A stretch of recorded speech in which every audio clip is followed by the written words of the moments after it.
Really always want to get more. Because my head shine is literally, burned, you know.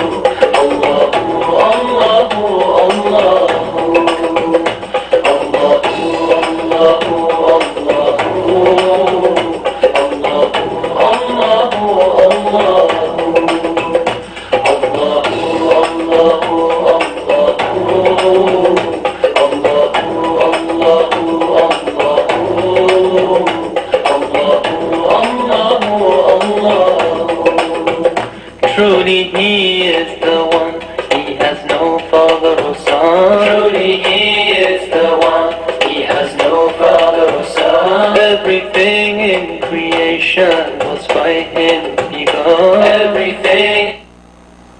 أعوذ بالله من الشيطان الرجيم بسم الله الرحمن الرحيم أشهد أن لا إله إلا الله وأشهد أن محمدا عبده ورسوله.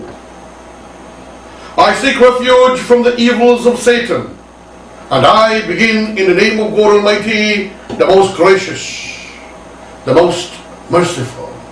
Dearest and most beloved divine brothers and sisters in the concourse of humanity, the fraternity of religions, may the peace, may the mercies and the blessings of God Almighty Subhanahu wa Ta'ala, the Lord of the worlds, be with one and all this godless morning or afternoon in the cases you're looking at this, the Electric Mosque Teachings of Islam, and for you on YouTube around the world as you tune in. Tell your friends and family to tune in to YouTube and Electric Mosque Teachings of Islam here in Guyana. Dearest brothers and sisters, we now continue on part 2 with our special guest, Brother Ram, as you already know him, Ram Prakash, with whom I was dilating on a variety of subjects, particularly spiritually, based on humanity, goodwill, love, and so forth. We will now give him a chance to dilate on his experiences at the World Trade Center, which was a moment of great change happening to him within, even though he was already on this path of spiritual consciousness and love and goodwill and education. He had a spiritual uplift and inspiration. He will tell us the experience about the World Trade Center and what affected this new change, this new period of learning, what we then refer to as the Renaissance within, the change, or a new era of learning, which inspired him to move around the world to educate on a topic that we are on at the moment around the world through the courtesies of the Brahma Kumaris, 7 billion blessings. Repeat that after me, please. You, in Electric Mosque Teachings of Islam, 7 billion blessings. So we go for his experience and then move in this first half an hour, part 2, and or continue into part 3 in order to capture the entire subject. My dearest beloved brother, welcome again to the Electric Mosque Teachings of Islam. It is our joy to have you here, and please teach us. Tell us your experience. Thank you so much, Mr. Khan. I had been talking about that how the spirituality actually helps us in our day-to-day life. I started when I was 21 years old, and after about 3 years I came to United States, and over there I got connected with the Brahma Kumaris in New York, and since about 36 years I have been living there. And what I have seen, my life evolved with spirituality. More and more experiments I did with spirituality. I integrated spirituality with my profession.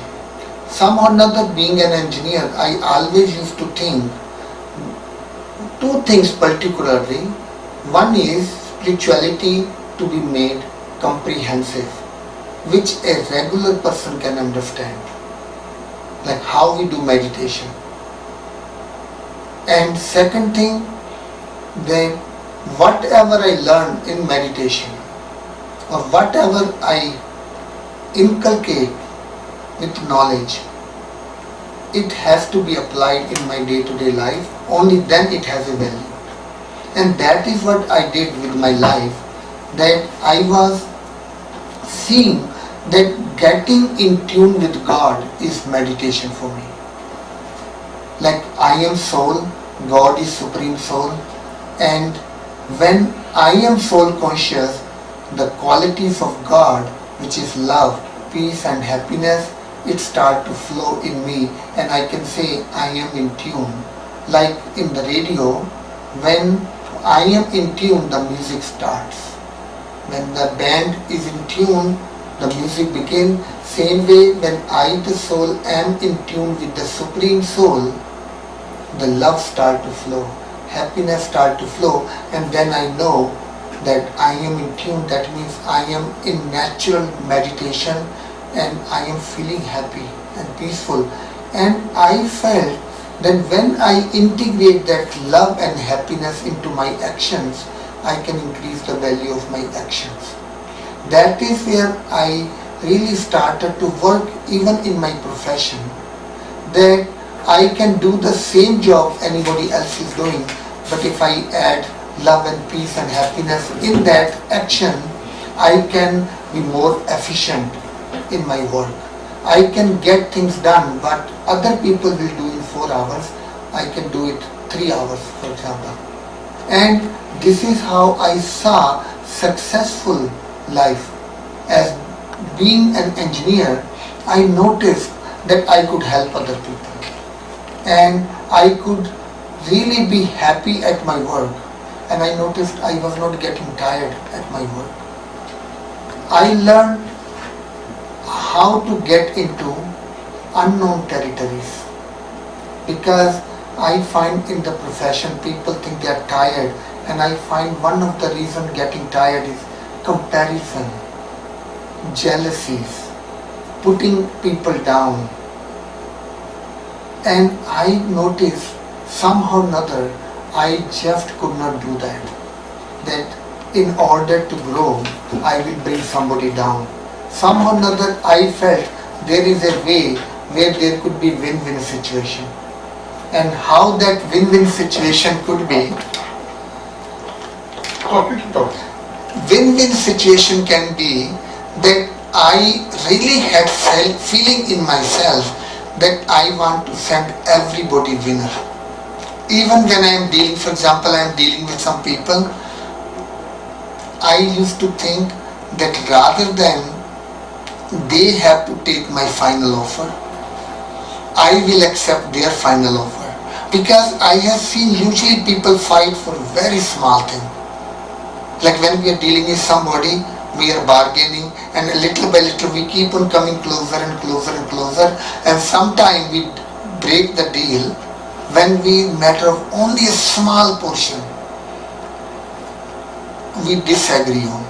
But I say, I give it to you. I accept your offer. What I noticed was that that person won the deal, but I won person's heart. And when I do that, somewhere along the line, I will get benefit from that person. Somewhere in the future, he feels comfortable dealing with me.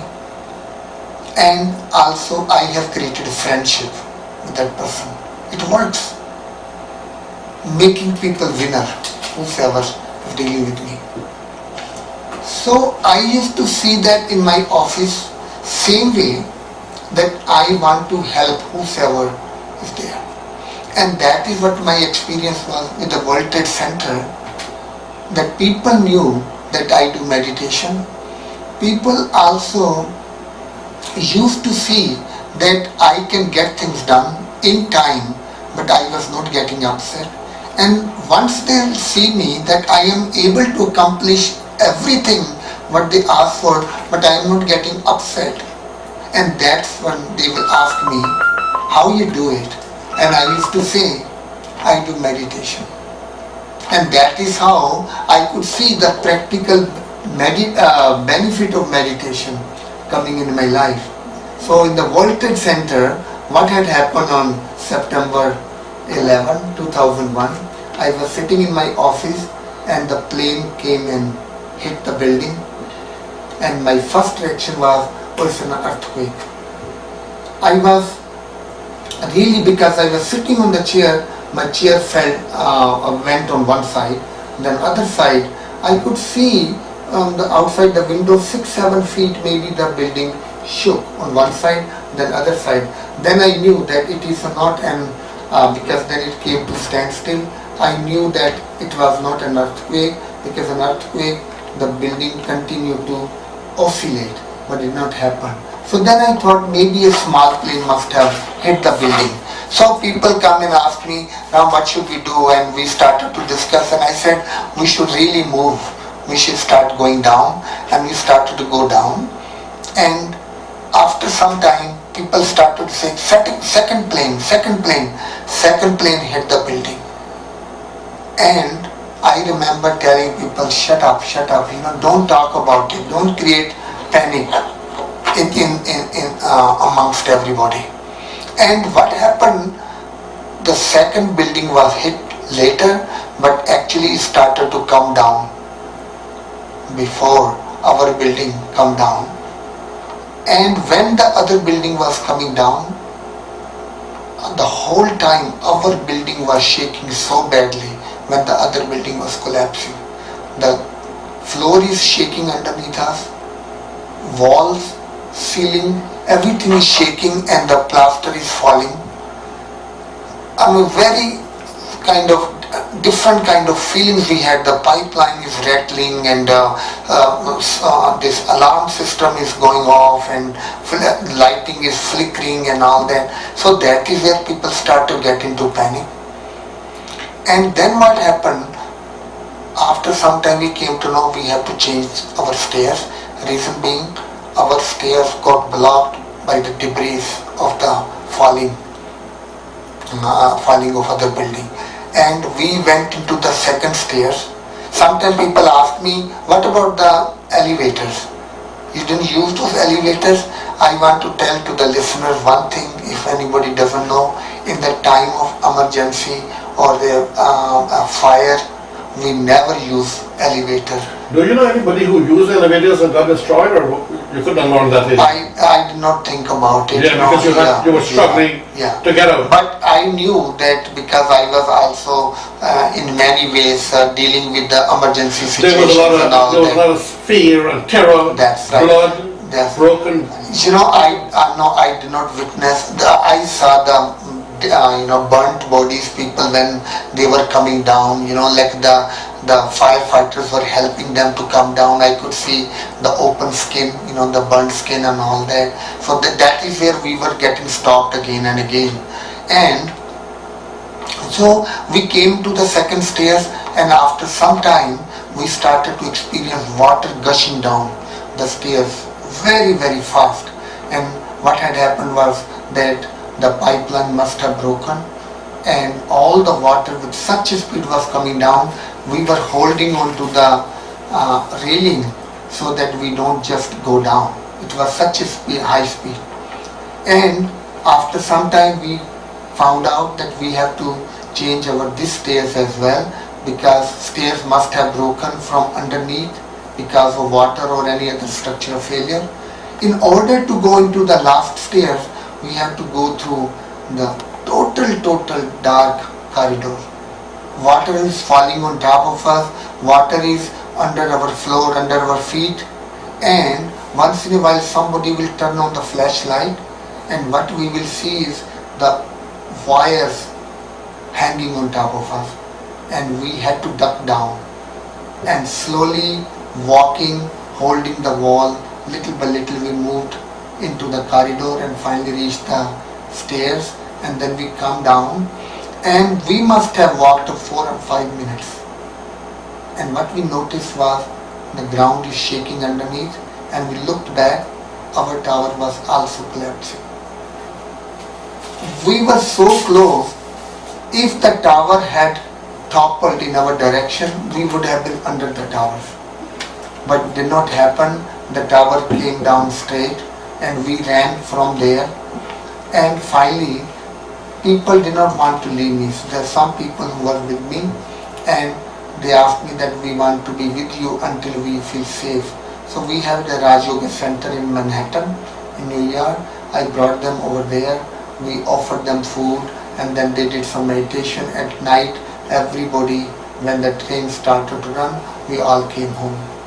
And next morning, I started to get phone calls and requests for interviews. And I really gave many interviews. And one particular thing they were asking me was that they did so many, they brought such a chaos to you. What you going to do? What your feelings are? You are going to take, what you going to do in return? And I started telling people, we have to stop this cycle of revenge. Today, they take revenge. Tomorrow, we take revenge. We will continue to take revenge. But what is the end? We continue to, people keep getting killed and we are constantly talking about taking revenge. We have to start the cycle of forgiveness. And one particular thing I did on that day, I said, I don't know who those people are who brought this chaos, but I know one person who has done something wrong, and that is my own self. And what I did on that day was that I forgave myself for all the wrong things I must have done in my life. And I became light about it. And actually that was a lesson I learned, that when you forgive your own self, then you become light about yourself. With love, I can change myself. And that is how I started to see that power of forgiveness. That when I forgave my own self, I felt good about myself, and I will say that any wrong thing I have done to anybody, maybe I will compensate them for that. And that is how my feelings of forgiveness came. And the second question people were asking, that you spent 1.5 hours inside, more than 1.5 hours, and 5 minutes after you came out, the building collapsed. The first tower was hit. First, that's where I was, but it came down later than the second tower, which was hit later, but it came down first. And you must share your experience with us, that how you were feeling. And I was looking at, they say you must be so fearful of your life, for your life. And I found that not even 1 second I was in fear.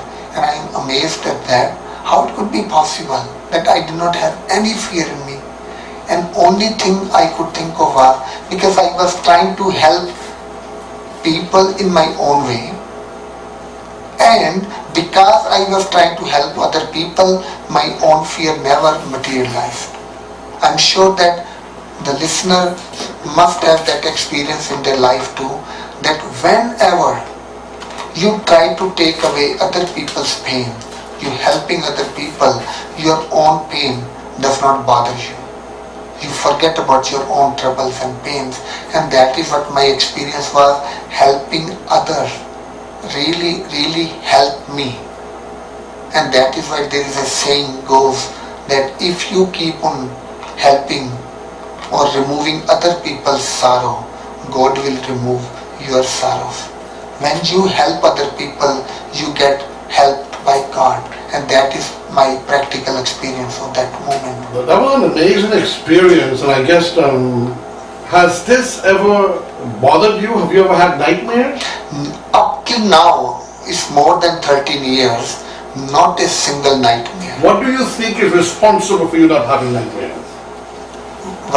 What caused you not to have nightmares? Normally, I've heard other people who had that experience are suffering from post-traumatic stress disorder, post-traumatic all kinds of sicknesses so comes out of fear and terror, jumping in their sleep and so forth, and suddenly when they're awake, they fall into instant depression and so on. What caused you think, not to be tormented by nightmares? See, I can only guess. I don't know what caused it. I can guess that because I was trying to help other people, and somehow or other my thoughts were, like what can you help much? Like I will see some ladies, they will all of a sudden start to cry or scream when they hear some sound or something. So what I will do, they are couple steps behind me, I will step back and bring them in front of me. Whilst everybody else is running and they want to get out from there. So you think that is maybe a universal thank you from the Creator, Lord, unto you? I would want to imagine so. Yes, good thing. Because definitely, and so that is all trying to do good. Let us all strive to spread love and harmony and take care of the less fortunate people caught into situations. We have had some cases, my brother, here. Something that I'm very worried about. I've seen it happen in other countries, but I feel sad that it's happening in our country. For example, somebody might have an accident, and there are some people who will go and help them. But also there are a set of people who will try to rob them in case of a car breaking down. Somebody needs some help, they come in to ask, where's the direction now? And people are now robbing them in the society. I'm very worried about that. See, that is what I find, that you will see in a time of crisis. Like even like robbing is even beyond in a regular reaction. But you will see in a time of crisis, some people, they are looking for help, and there are some people who are ready to provide help. Now what's the difference? That is where we start to see ourselves apart from other people, because we are not running, but we are trying to help other people. This is how I see, and robbing is even worse than that some people are trying to take advantage of that adverse situation. You are indeed very blessed that you are not suffering from nightmares and so forth, and that's good. Now time is going. I would like you in the next half to concentrate in that 30 minutes on what caused you to go on this international campaign for 7 billion blessings or happiness. Acts of goodness. Acts of goodness and acts of happiness, which is domino effect. Yeah. Okay. But before I do that, we have a few minutes on this segment. I want to ask you to speak to us, if you can, in less than in 6 minutes. I need one for wrap up, about how to use soft energy. Or what is that? Is it time enough? See, for me, soft energy is like energy of love. Soft energy is the energy of love. Energy of happiness. Ishq, pyar, happiness. See, like for example, I give you examples. You are coming home. Maybe you might have experienced in your life, or listeners must have experienced. You're coming home completely tired and exhausted. Not a drop of energy left on you. And you are thinking that when I come home, I am going to just take the sack. I'm going to just relax. And you come home and your little one is waiting for you. Dad, Mom, I'm so happy you are here. Now you can help me. It will take you only 2 hours. Could you please help me to do this thing? And what you are feeling? And it's, oh my gosh, what is it all about? I am so tired and exhausted, but I cannot say no to that little one. And you start to help that little one, and you notice that after you are helping, started to help, you see the smile on the child. And because of that smile, you also smile. And to your amazement, actually you were tired before, you are not even tired anymore. Now question is, I'm sure that you must have experienced that kind of energy, that you were tired before starting the work and you are not tired after doing the work. Where that 2 hours of work energy comes from. And can I say that is the energy of love? Or can I say love generates energy in the body? Same way, you could be in a good mood and you could sleep only 4 hours. and you could jump out of the bed happy and full of energy. And sometimes you're sad or depressed or something is not going right, you could sleep 8 or 10 hours and still when you get up from the bed you are tired and exhausted. Now how it happened? Can I say happiness generates energy in the body? Love generates energy in the body, happiness generates energy in the body. When you are peaceful, you get so many things done. Solutions come to your mind. When somebody pat on your shoulder, you get energized. I observe certain times as I get more and more into meditation. And for you Muslims, I've heard some Muslims say, in Islam you don't meditate. I wish to disagree with you. The Salah is a meditation and we have learned to do it with a certain practice, a yogic kind of practice of the various forms and ritual of exercise, like exercise with meditation. For you Muslims who don't say that. But also the Prophet used to meditate, and I don't know why some scholars are saying Islam is not a meditative religion. They're wrong. The Prophet used to move into the cave Hira for almost his entire life, and he would meditate. And he also encourages you, as did Hazrat Ali in a book that I read by him, that you must find time every day for your personal reflections and meditations on the universe, from which you could draw soft energy with your prayers, meditation. I see that you could draw soft energy, love and harmony, because many times when I meditate, I find myself smiling, constantly smiling, because it brings beautiful soft energy into the human psyche. See, I find meditation is getting in touch with yourself. Journey to yourself. To me, feeling good about yourself is meditation. Loving yourself is meditation. Accepting yourself as you are is meditation. So for me, meditation is simply getting in tune with my own inner self, and also that inner self getting in tune with the Supreme. Okay, we are now approaching wrapping up time, my beloved brothers and sisters. I wish to remind everyone that we now have established our private email for the Electric Mosque. So you may direct your messages or your requests, even requests for prayers, in the special prayer hall for blessings in the Masjid Al-Munawwar, the Mosque of Enlightenment, in 15 Oiser Row, where our imams and the saintly beings of the masjid will gather together and pray for your healing. You may send your prayer request to us. Unlike other organizations, we will not ask you to make a contribution or a donation. It's your choice if you wish to send something to help the program to go nationwide, or to help the masjid, or to help in the feeding program, in which we are feeding well over 800, sometimes 1,200 people in the city who are in the streets, who are decapitated, who have physical problems, ailments, even people who are addicted to drugs, alcohol, and so forth, because they were marketed upon them, and unfortunately they are human beings that need to be fed. Anyone wish to make such a contribution can contact Imam Muhammad Rashid at the Masjid Al-Munawwar, 15 Oiser Row, or yours truly. You know how to contact me. And also, you may call 226-0168, ask for yours truly, as Roshan Khan, Onika, or Anne. And you may request anyone of any religion who would like to request a copy of the Holy Quran. We will mail it to you, we will send it to you, or you can pass or pick it up free of charge.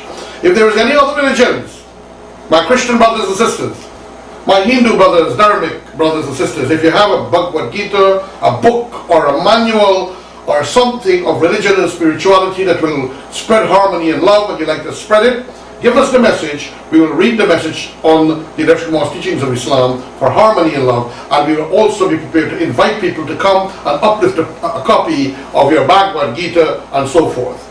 So please stay tuned or tune in on the next program. Tune in on the next program, am I right? This DVD is about to be filmed, so we have to change the DVD. I had other plans, but we have to go to another DVD. So tune in next week for part 2 on 7 billion acts of goodness for the cause of love and universal peace and harmony. May the peace, may the blessings, So subhanahu wa ta'ala, the Lord God of the worlds be with you, of all humanity, all religions, all society, and may His peace and harmony descend into our heart. I thank you. Assalamu. Creation was by Him begun. With His infinite power, anything could be done. With His infinite